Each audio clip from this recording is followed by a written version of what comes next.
It's been a long campaign for you through Mitre 10 Cup, but more importantly now, you've got an opportunity to bring these players together. Are you, in a sense, relieved that you have managed to find a week and a fixture for your team to play in?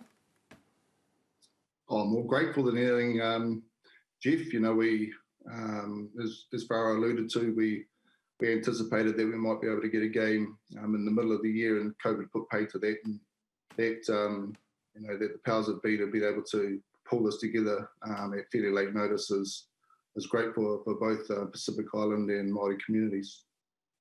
I love watching Māori All Black rugby, especially, Clayton. You know, I think there's always a willingness to run. I mean, we've just been talking about the defence. How do you get your team organised so quickly for a one-off fixture, but also bring some flair to it? Well, the first thing is that we're obviously bound by blood, so there's DNA to play with, a lot of flair and enterprise. And we just accentuate that by putting a big focus on whakapanaungatanga connection early on in our campaign, and really keeping our game pretty simple and letting that DNA flow through in their performance. It's a pretty unique sort of, I suppose, game. You know, you're used to going into games having, been able to analyse different teams because they've been, together. What do you make of this Moana team, Moana Pasifika team? I mean, the fact that you've also had, Tana as one of your coaches in the Māori side as well, is it more about analysing his style or what the team's going to bring? Well, it's probably a bit of both, Mills. You're right, Tana's been an integral part of this side historically, and he's been, he's a passionate man. He'll bring that same passion to the team that he coaches. Look, we know that the Pacifica side are blessed with some natural athletic ability. Players that want to that thrive on the collision aspects of the game, carry, clean, tackle, and have a real willingness to, I would imagine, to want to express themselves, and that should make for an interesting contest, because those are the sorts of things that we actually think we're pretty good at. Clayton, a number of new caps into your squad, and we know how important culture is amongst your group. We see it on all occasions. How much time will you spend bringing those players up to speed? The fact that how important the likes of Liam Squire and the senior players are, and what drives and connects these teams, these players?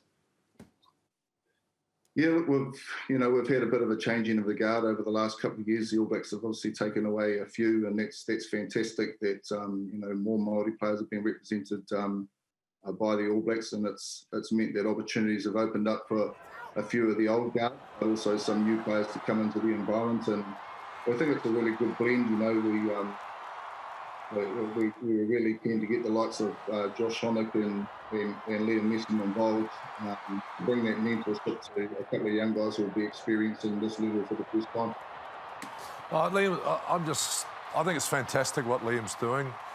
Coming back to New Zealand and playing his football. But what will you expect from him as a leader coming into a group like this? How do you get him to bring them together quickly?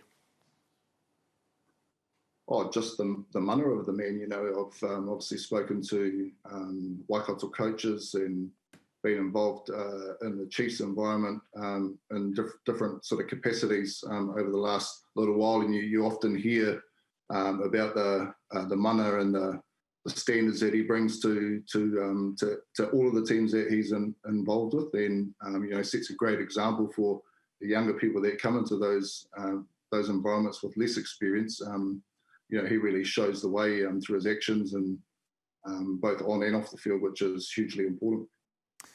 Just run us through the fact that how you've managed to select a side. You've been through a campaign with Bay of Plenty through Mitre 10. So who is your coaching team, and how have they kept in contact with you? And have you really been impressed about the standards through the course of this year's Mitre 10 Cup?